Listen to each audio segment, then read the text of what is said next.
ప్రభువైన యేసుక్రీస్తు పరిశుద్ధ నామములో మరి మీ అందరికీ వందనాలండి. దేవుడు మనకు అనుగ్రహించిన ఈ చక్కని సమయాన్ని బట్టి దేవుణ్ణి స్తుతిస్తున్నాను. ఈరోజు ఒక వాక్యాన్ని మనం ధ్యానం చేసుకుందాం. హెబ్రీలకు రాసిన పత్రిక 5వ అధ్యాయము 7వ వచనంలో ఇలాగ రాయబడి ఉంది.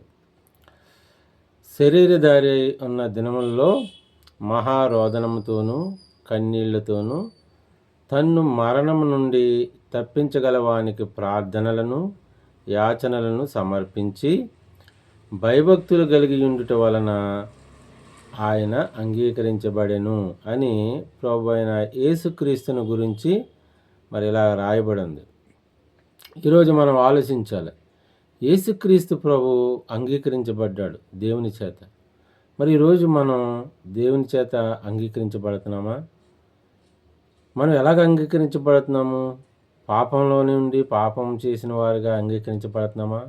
లేకపోతే పాపమును విడిచిపెట్టి పరిశుద్ధులుగా దేవుని చేత అంగీకరించబడుతున్నామా అని మనం ఆలోచన చేయాలి.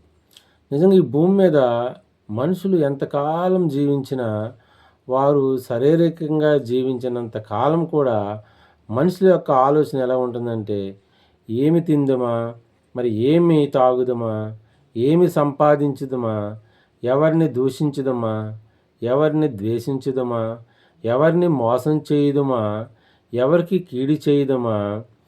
ఇదే మనుషుల వారి తపన, వారి యొక్క ఆలోచనలు. దేనికోసమో ఈ ఆరాటం, పోరాటం. ఇదే మనిషి తపన ఈ జీవితకాలం అంతా కూడా ప్రియదేవుని బిడ్డలు. అయితే యేసుక్రీస్తు ప్రభు శరీరధారిగా ఉన్న దినాల్లో ఆయన మహారోదనముతోనూ కన్నీళ్లతోనూ తన్ను మరణము నుండి తప్పించగల వానికి ప్రార్థనలను యాచనలు సమర్పిస్తున్నాడంట. ప్రియమైన వారు చూసారా, అసలు ఈ భూమి మీద అలాగా రోదన చేసినవాడు, కన్నీళ్లు విడిచినవాడు యేసుక్రీస్తు ప్రభు మాత్రమే కదండి. ఆయన ఆ కన్నీళ్ళు, ఆ రోదన ఎవరి కోసమంటే నశించిపోతున్న మన కొరకు, ప్రియమైన దేవుని వారిలా ఆయన మన కొరకు మహారోదన కలిగి ఉన్నాడు ఈ లోకంలో. ఆయన మన కొరకు కన్నీళ్లు విడిచాడు కదండి. మరి బేదలాజరు కాదు, మరి మరియ మాత సహోదరుడైన మరి లాజరు ఆయన చనిపోయినప్పుడు ఆయన మరి దుఃఖించినట్టు, ఆయన కన్నీళ్లు విడిచినట్టు వాక్యం సెలవిస్తుంది ప్రియమైన దేవుని వారిలా. చూసారండి, ఆయన మరి సిలువేయబడి మరి యెరూషలేము గుండా వెళ్తున్న ఆ యొక్క తరుణంలో మరి యెరూషలేములో ఉన్న స్త్రీలందరూ ఆయన గురించి ఏడుస్తుంటే ఆయన అంటాడు, అమ్మా నా కొరకు మీరు ఏడవద్దు, మీ కొరకు మీ బిడ్డల కొరకు ఏడవండి అని. నిజమే, ఆ విషయం ఆయనకు తెలుసు. ఆయన కొరకు ఏడిసినా వాళ్ళకి ఏమీ ఉపకారం లేదు, కానీ బిడ్డల కొరకు వాళ్ళు ఏడవాలని. ఎందుకంటే ఆయన అలాగా హింసించబడటం, అలాగ సిలువ మోయబడటం, అలాగ మరణించడం మానవ యొక్క మేలు కొరకే. ఆయన అలా చేసి ఉండకపోతే మానవులకు రక్షణ లేదు. ఆయన అలాగ సిలువ మోసి ఉండకపోతే మనుషులకు పాప విమోచన లేదు. ఆయన మరణించకపోతే మనుషుడికి నిత్యజీవం లేదు. ఆ సంగతి తెలిసిన ఆయన, మీరు నా గురించి కాదు కానీ మీ కొరకు, మీ పిల్లల కొరకు మరి ఏడవండి అని యేసుక్రీస్తు ప్రభు చెప్తున్నాడు. ప్రియదేవుని బిడ్డలు, నిజంగా మరి అలాంటి అనుభవం మన జీవితాల్లో ఉందా? మన చుట్టూ ఎంతోమంది నశించిపోతున్నారు. మన చుట్టూ ఎంతోమంది నశించి నరకానికి వెళ్ళిపోతున్నారు. అలాంటి వారి పట్ల మన బాధ్యత ఏమై ఉందని మనం ఏనాడైనా గ్రహించామా? అలాంటి వారి గురించి ఎప్పుడైనా మనం కన్నీళ్లు విడిచామా? కన్నీళ్లు కార్చామా? వాళ్ళ గురించి ప్రార్థన చేశామా అని ఈరోజు మనం ఆలోచన చేయాలి. ప్రియదేవుని బిడ్డలు, బయట వాళ్ళని పక్కన పెడితే మన కుటుంబాల్లోనే, మన అన్నదమ్ముల్లోనే, మన అక్క చెల్లెల్లోనే, మన బంధుమిత్రుల్లోనే ఎంతోమంది మారు మనసు లేకుండా, రక్షణ లేకుండా మరి నశించిపోతున్నారు. ప్రియదేవుని బిడ్డలు, అలాంటి ప్రార్థనలు, అలాంటి యాచనలు మనం కూడా చేయాలి. ప్రియదేవుని బిడ్డలు, అంతేకాదు యేసుక్రీస్తు ప్రభు తన్ను మరణం నుండి తప్పించగల వానికి ఆయన మరి ప్రార్థనలు యాచనలు చేస్తున్నాడని వాక్యం చదివిస్తుంది. అసలు ఆయన ఎందుకు మరణించవలసి వచ్చింది? ఆయన ఎందుకు అలాంటి మరణం పొందవలసి వచ్చిందని మనం ఆలోచన చేస్తే భక్తుడు ఒక పాట పాడుతున్నాడు. ఎవరి కోసమో ఈ ప్రాణ త్యాగము, ఎవరి కోసమో ఈ ప్రాణ త్యాగము, నీ కోసమే నా కోసమే కలువరి పయనం, ఈ కలువరి పయనం, కలువరి పయనం, ఈ కలువరి పయనం. చూసారు ప్రియదేవుని వారల, ఆయన మరి అంతగా రోధించింది, అంతగా బాధపడింది, అంతగా శ్రమ అనుభవించింది, అలాంటి మరణం పొందింది ఎవరి కొరకంటే ఇగో మన కొరకే ప్రియదేవుని బిడ్డలు. అయితే ఆయన పొందిన మరణము సహజంగా మనుషులందరూ పొందే మరణం లాంటిది కాదు. ఇగో మనుషులందరూ అయితే శరీర సంబంధమైన రోగాలను బట్టు, లేకపోతే వేరే వేరే కారణాలను బట్టు వాళ్ళు మరణిస్తున్నారు. కానీ యేసుక్రీస్తు ప్రభు పొందిన మరణం ఆయన గురించి ముందుగానే లేఖనంలో రాయబడింది. ఆయన అనేక మంది గురించి శ్రమ పడాలని, ఆయన అనేక మంది గురించి ఆయన దూషించబడాలని, ఆయన అనేక మంది నిమిత్తము మరి శపించబడాలని, ఆయన అనేక పాపము ఆయన భుజముల మీద మోయాలని, ఇక ఆయన సిలువలో మరణించాలని ప్రియమైన వాళ్ళరా ముందుగానే రాయబడింది. అందుకని అలాంటి భయంకరమైన మరణాన్ని పొందే ఆ సమయంలో ఆయన ఎంతో రోదన చేశాడు, ఎంతో కన్నీళ్లు విడిచాడు ప్రియదేవుని వాళ్ళ. చూసారండి, ఎవరి కొరకు? మన కొరకే. అందుకునే ఆయన అంగీకరించబడ్డాడు. అందుకనే ఆయన దేవుని చేత అంగీకరించబడ్డాడు. అందుకనే ఈ భూమి మీద ఎవరి గురించి కూడా దేవుడు చెప్పలేదు, యేసుక్రీస్తు ప్రభుని గురించే చెప్పాడు. ఈయన నా ప్రియ కుమారుడు, ఈయన యందు నేను ఆనందించుచున్నాను అని. యేసుక్రీస్తుని ప్రభుని మాత్రమే ఆయన అంగీకరించాడు. కారణం ఏంటో తెలుసా?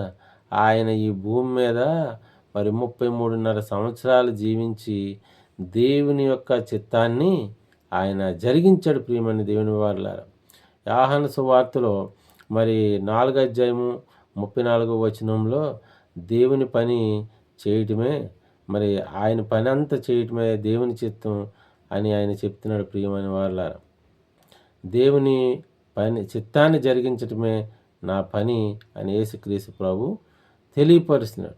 అందుకు ఆయన అంగీకరించబడ్డాడు.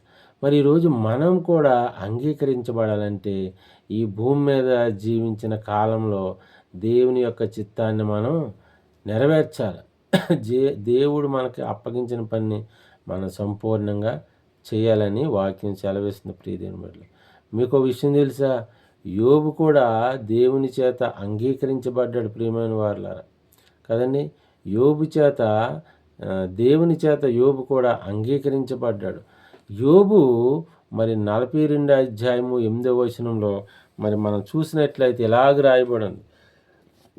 కాబట్టి 7 ఎడ్లను 7 పొట్టేళ్లను మీరు తీసుకుని నా సేవకుడైన యోబు నద్దకు పోయి మీ నిమిత్తము దహనబలి అర్పింపవలెను.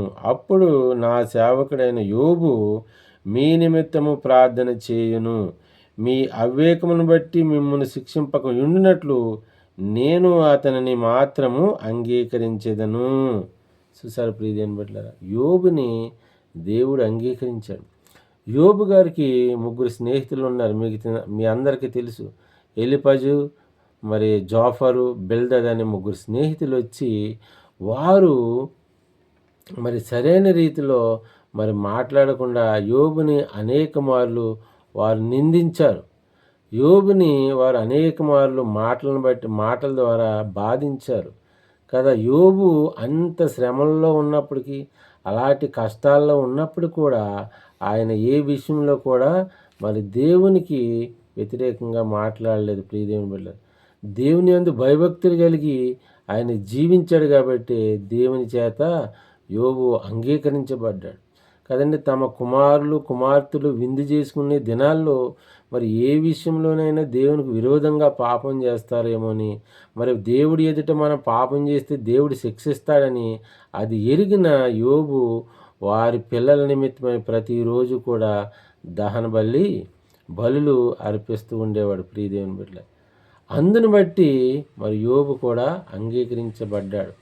భయభక్తులు యెహోవాయందు భయభక్తులు కలిగిన వారిని ఆయన ఏం చేస్తాడంటే ఇగో ఆశీర్వదిస్తాడని కీర్తనల గ్రంథంలో 115 అధ్యాయము 13వ వచనంలో ఆయన ఇలా రాయబడింది, పిల్లనేమి పెద్దలనేమి యెహోవాయందు భయభక్తులు గల వారిని ఆయన ఆశీర్వదిస్తాడు అని కదండి. అందుకనే యోబు భయభక్తులు గలవాడుగా ఉన్నాడు కాబట్టి దేవుడు ఆయన్ని ఆశీర్వదించాడు.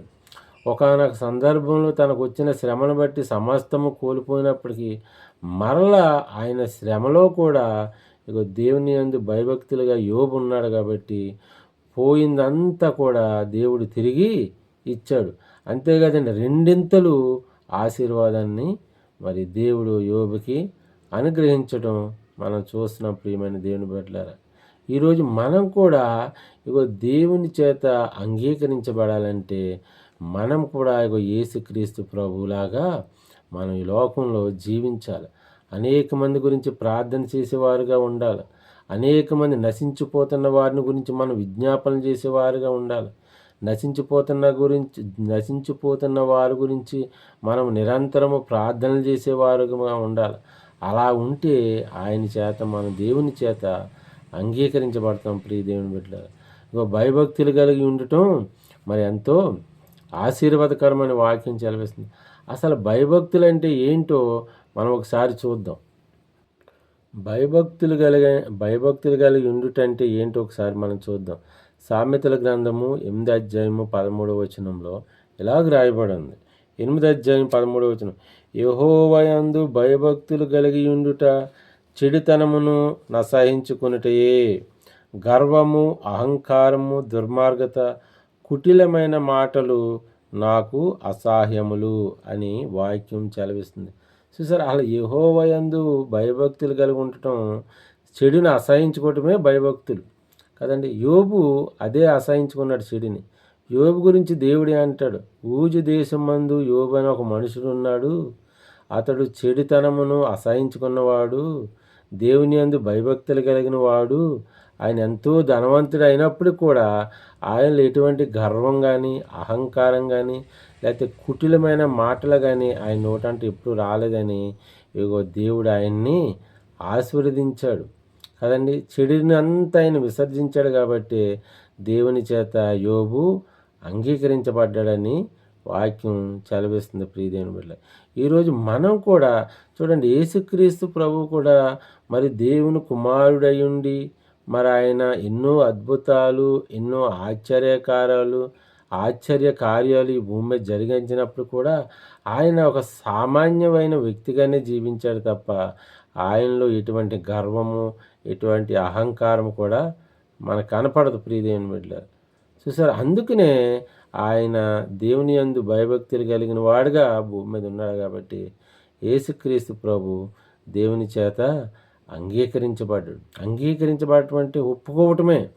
ఆయన నా ప్రియకుమారుడు అని ఆయన దేవుని చేత అంగీకరించబడ్డాడు.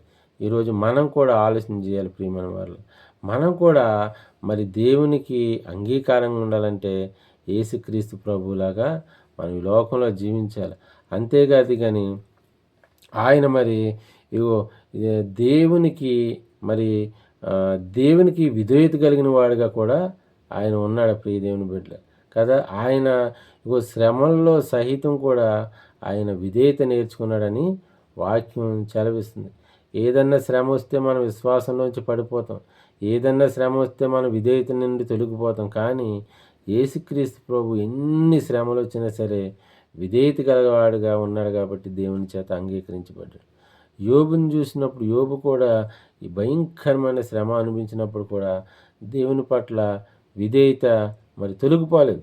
అసలు విధేయత అంటే ఏంటంటే లోబడటమే, దేవుని మాటకు విలువివ్వడమే, దేవుని మాటకు లోబడటమే విధేయత ప్రియ దేవుని బిడ్డ. ఆయన ఈ భూమి మీద తండ్రికి విధేయుడిగా జీవించాడు. అలాగే మరి ఈ భూమి మీద జీవించిన కాలంలో మనుషులందరూ యేసుక్రీస్తు ప్రభువుకు విధేయులై ఉంటే ఆయన అలాంటి విధేయత కలిగిన వారందరికీ కూడా ఆయన రక్షకుడు అయ్యాడని, ఆయన రక్షణ వారందరికీ అనుగ్రహిస్తాడని హెబ్రీలు రాసిన పత్రికలో మనకు తెలియపరుస్తుంది ప్రియదేవుని బిడ్డలారా వాక్యం కదండి. తండ్రికి ఆయన ఎలాగైతే విధేయుడిగా ఉన్నాడో అలాగే మన కొరకు మన పాపముల నిమిత్తము మన శాపముల నిమిత్తము ఆయన శ్రమపడి సిలువ మోసి మనందరినీ రక్షించాలని తన ప్రాణం పెట్టిన ఆయనకి మనం విధేయతలుగా ఉంటే ఆయన రక్షణ మనం అందరం పొందుకుంటాం ప్రియదేవుని బిడ్డలారా. అందుకని ఆయన రక్షకుడిగా నిన్ను నన్ను రక్షించడానికి ఈ లోకం వచ్చాడు. ఆ రక్షణని మనం అందరం పొందుకోవాలంటే దేవుని చేత మనం అందరం అంగీకరించబడాలంటే మనం కూడా యేసుక్రీస్తు పట్ల విధేయులుగా మనం జీవించాలి. ఆయనకులాగా దేవుని యందు భయభక్తులు కలిగిన వారుగా మనం ఈ లోకంలో జీవిస్తే దేవుని చేత మనం అంగీకరించబడతాం. భూమి మీదకి వచ్చిన మనుషులందరిలో పరలోకం నుండి భూమి మీదకి వచ్చిన వారిలో యేసుక్రీస్తు ప్రభు మరలా ఒక్కడు మాత్రమే దేవుని చేత అంగీకరించబడి మళ్ళా పరలోక రాజ్యాన్ని వెళ్ళాడు ప్రియమైన వాళ్ళ.